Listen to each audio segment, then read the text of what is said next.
Ladies and gentlemen, jurors of the law, we got ourselves a 2014 Dodge Challenger here today, and we're going to go ahead and do what's called a 3-lock start. A lot of newer vehicles operate through a CAN bus system that allows us to use the factory remote, and you simply just press the lock button 3 times, lock, lock, lock, and the vehicle remote starts. There's a bunch of different products out there that you can do this with.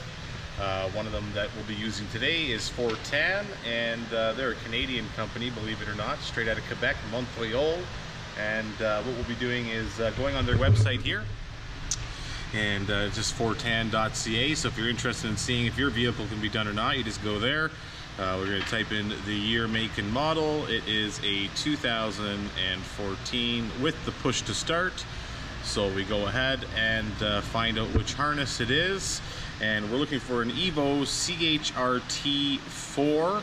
And this is more or less a plug and play harness. There is some slight wiring involved in order to do this, but I'll take you through that and show you what that's all about. So we just go to the regular installation with the T harness, and we go to Dodge Challenger 08 to 14, and it tells us all the lovely things that it does. And we go down here and we are looking for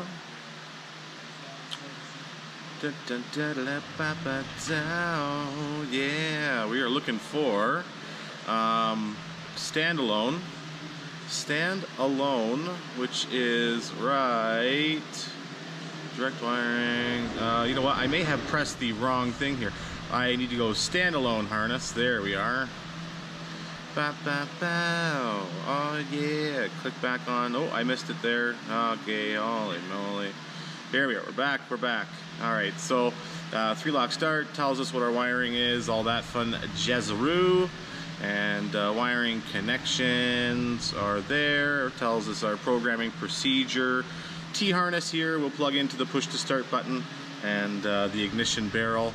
And yeah, so we're gonna go ahead and grab the module from upstairs. We have a couple of wires that need to go to the vehicle, and yeah, attention,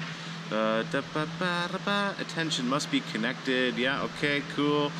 Make the connection for vehicle less, for 2010 and less. So I don't need to connect this because it is a 2014. So literally it's going to be a plug and play, a module, but once you see the harness here, there is going to be a little bit of finagling going on there.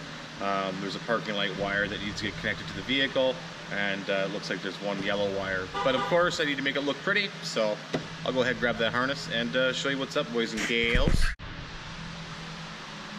So this is what we're dealing with here, guys. So it's the Evo CHT4, and inside the box here is a few pieces, and we'll be using this harness here.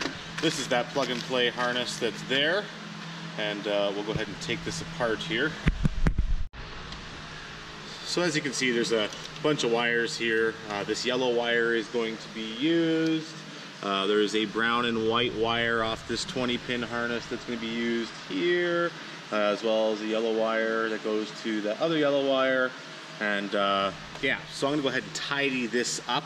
I actually like to physically de-pin these harnesses, the wires that aren't going to be used at all, specifically because it's an application where this is only going to be used in this vehicle and never in a different vehicle typically. So I like to de-pin them instead of just cutting them off. Just makes for a nice clean wiring installation, and you guys will see exactly what it looks like after I am done. Okay, so I've got the harness de-pinned and ready to go here, and as you can see, it's quite tidy now, but we're gonna go ahead and tidy this up even further. I'm gonna plug all of this fun stuff into the actual module, test it, tape it all up, make the wiring connections that need to be made, and you'll see what that looks like afterwards. Alrighty, so I think it was about 3 or 4 days later or so, this computer finally decided to turn on after it was done all of its frickin' updates. Anywho, so I got this thing all hooked up, wired up, ready to go, and We are now in the process of programming it using our flash link updater from Fortin. So I'm on their website. I've already entered in the year, make, and model, push to start. Did the update. It wanted me to do a version 74.31. And then we go to Evo options, and we'll wait for that to load there. And this can be used either as a standalone remote starter or a interface module when you're adding a remote starter to the vehicle. But we're gonna go ahead and select D1, and we're gonna go ahead and do a 15-minute runtime. And that is all, my friends.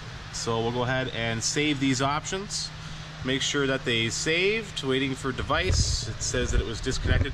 I think the website or their flash link updater needs to be updated. It did notify me of that. So I'm gonna go ahead and disconnect this thing here quickly, and then reconnect it, and see what happens. Okay, we're loaded. We're locked and loaded here, guys. Evo all options. Click on that. Options. What is really going on here? Evil all cupcakes. Evil all cupcakes. I love cupcakes. Anyhow, back to normal programming here, guys. Evo updates. So the website is now doing nothing. So we'll go ahead and unplug this again, and then replug this bad boy back in. Maybe I need to close her down. I don't know. Let's go ahead and close her down and reload our flash link updater. Contacting server. It's thinking, boys. It's thinking real hard. Okay, we'll just press OK there. Evo all options. Oh! Did it save? That is the question at hand. It did save. So that's all I wanted to confirm. I just wanted to confirm that it actually did save. So now we can go ahead and start disassembling the dash of this car. Fairly straightforward process. We just need to hit the push to start button and the dial for the lights, and we'll go ahead and follow our wiring diagram on the Fortin website for that. But I'll go ahead and just take apart the dash there, and I'll probably just show you me plugging it in and programming it. Alright, so the wiring diagram on our parking light wire. Challenger, parking light white brown at the parking light switch. Harness requires a 2K ohm resistor. So I got a 2K ohm resistor here. And always confirm your resistance values. I know that a lot of you guys remember those codes in the wiring. Sorry, like not the codes, but the, you know what I'm saying. Anyways, so 2K ohm, boom. And we'll go ahead and wire that in line with our parking light wire, and then we'll go ahead and start disassembling this. All right, so I think I'm all set up here with the tools that I need to go ahead and start removing the dash panel here. The panel here needs to be removed, but in order to get to that, we'll use our trusty little pry tool here. I've shown you guys that on the other video the other day. This little panel here needs to come off here. And there's gonna be some Philly screws, so get your Philly on a drilly ready, and take the screws off along the bottom there. The panel will move.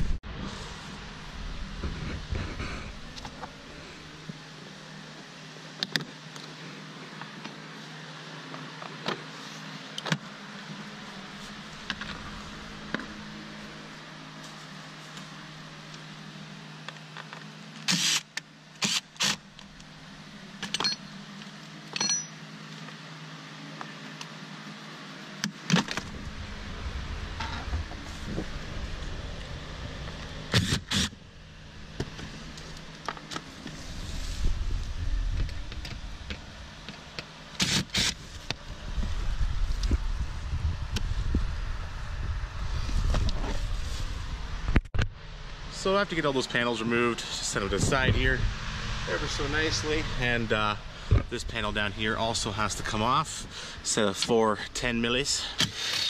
So get your 10 milli on a drilly and get those bad boys out of there.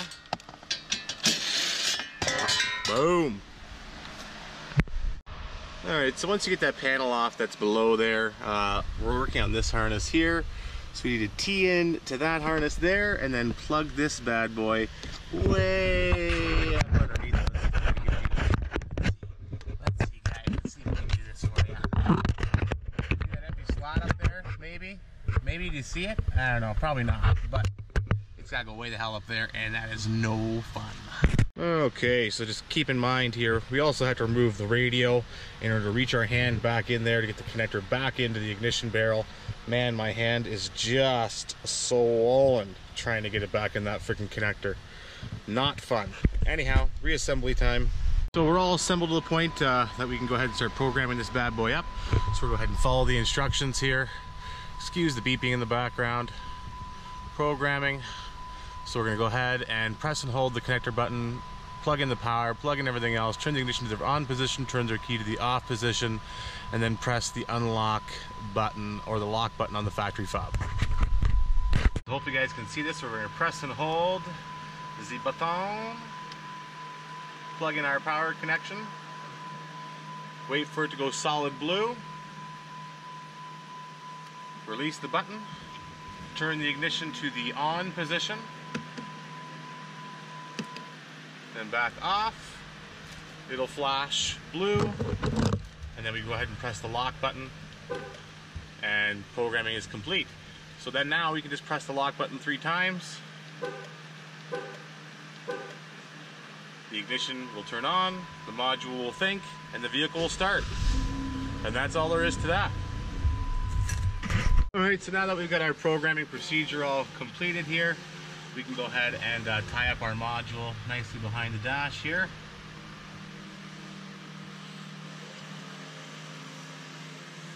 A few zip ties. The Fortin modules come with a couple little tabs there that you can use quite nicely to tie up their module.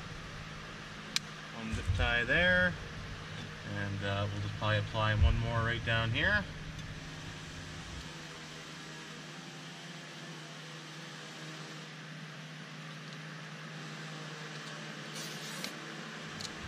Make sure everything's nice and sturdy, which it is there. And we can go ahead and reassemble the dash.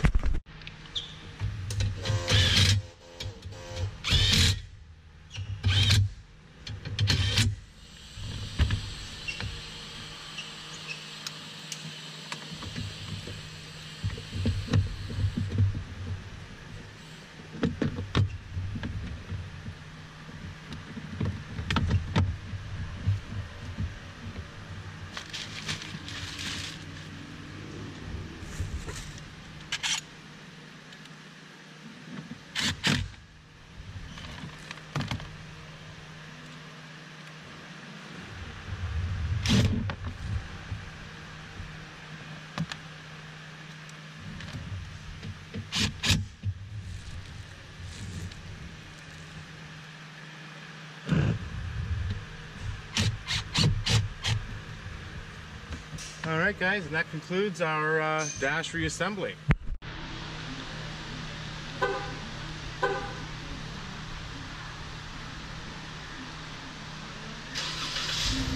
And the vehicle lights up and starts, and that's it guys.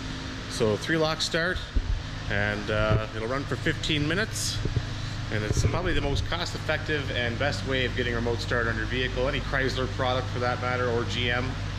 Typically you can use the 3-lock start module on them. So I hope you enjoyed the installation of that. Watching me struggle like a son of a gun, getting that connector in there.